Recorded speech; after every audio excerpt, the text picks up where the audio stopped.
Up until now, writer, director, producer, actor BJ Novak is most well known for his character of Ryan in The Office. He's also extremely involved with the success of that show. He was one of the lead writers, especially in early seasons of the series. And really, The Office is not successful without BJ Novak.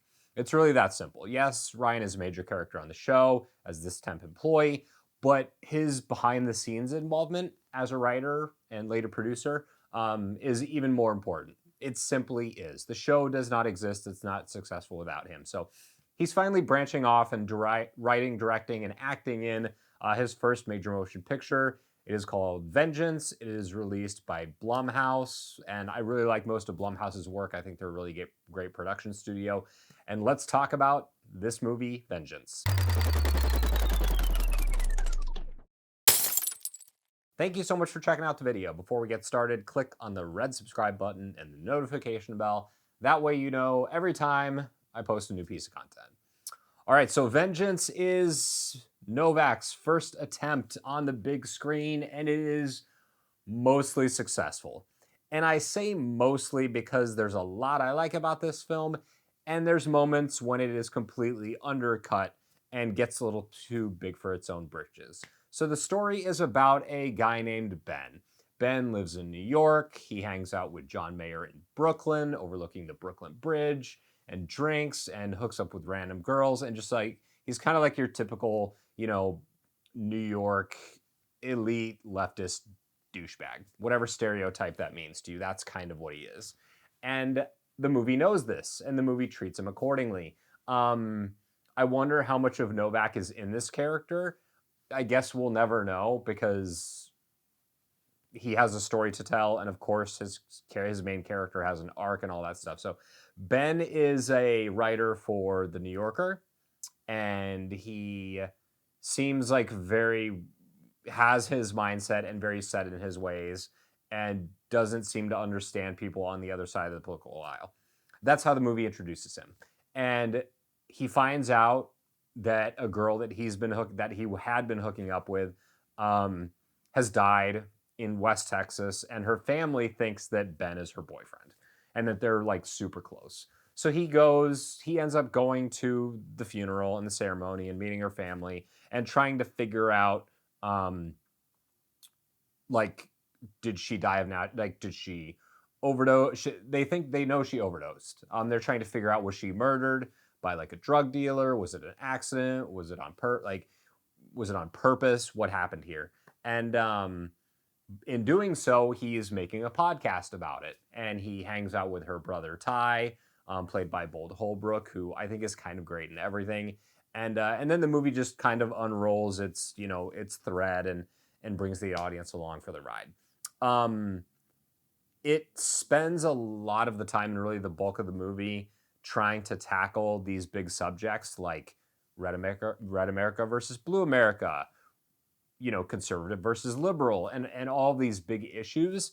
And it mostly navigates that pretty well, but it's clear that the story is being told by somebody with one very specific political understanding. And while Novak desperately tries to understand the other side, I think he's mostly successful. But there's a scene in the back half of the movie. I think it's in the last 20 minutes. I think when the scene happens, there's maybe 20 minutes left in the film, and it's just a bunch of dialogue, and it undermines his entire arc in a way that I think is really, really cynical and kind of messed up and disappointing.